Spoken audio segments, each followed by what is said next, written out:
শেরপুর নকলায় আশ্রয়নের ঘর থেকে বের করার অভিযোগ। ANB news 24।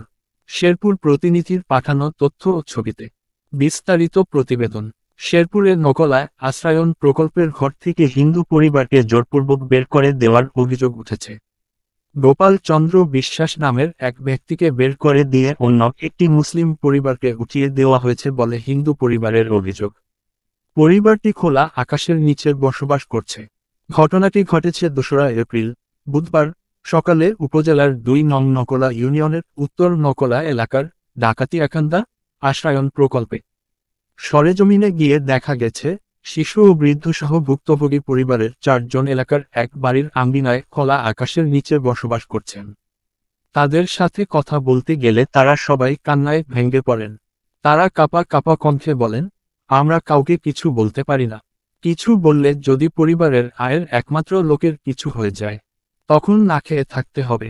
ভুক্তভোগী পরিবারের সাথে কথা বলে জানা গেছে, উত্তর নকলা এলাকার ডাকাতিয়াকান্দা এলাকার চন্দ্র বিশ্বাসের ছেলে শ্রী গোপাল চন্দ্র বিশ্বাস 2022 সালের সরকারের উপহার দেওয়া একটি ঘর বরাদ্দ পেয়ে বৃদ্ধ বাবা, স্ত্রী ও এক সন্তান সহ পরিবারের 4 সদস্য সেখানে বসবাস করে আসছেন।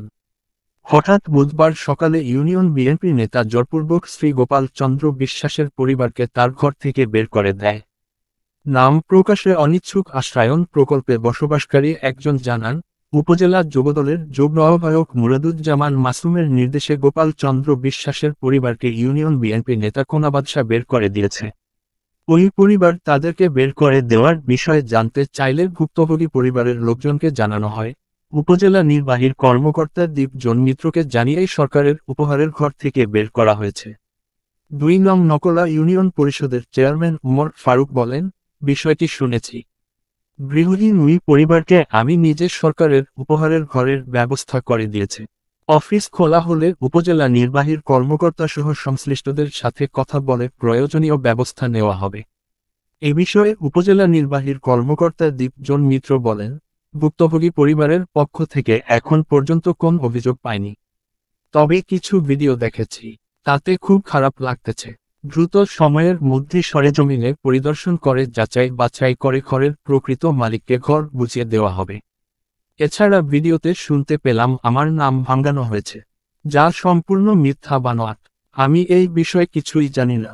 অপরাধীদের বিরুদ্ধে অবশ্যই প্রয়োজনীয় আইনানুগ ব্যবস্থা গ্রহণ করা হবে।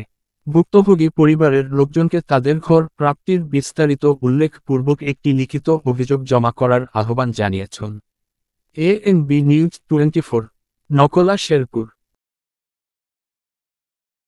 পবিত্র ঈদুল ফিতরের সকল গ্রাহক ও শুভাকাঙ্ক্ষীদের প্রতি এশা প্লাস্টিক ইন্ডাস্ট্রিজের পক্ষ থেকে শুভেচ্ছা।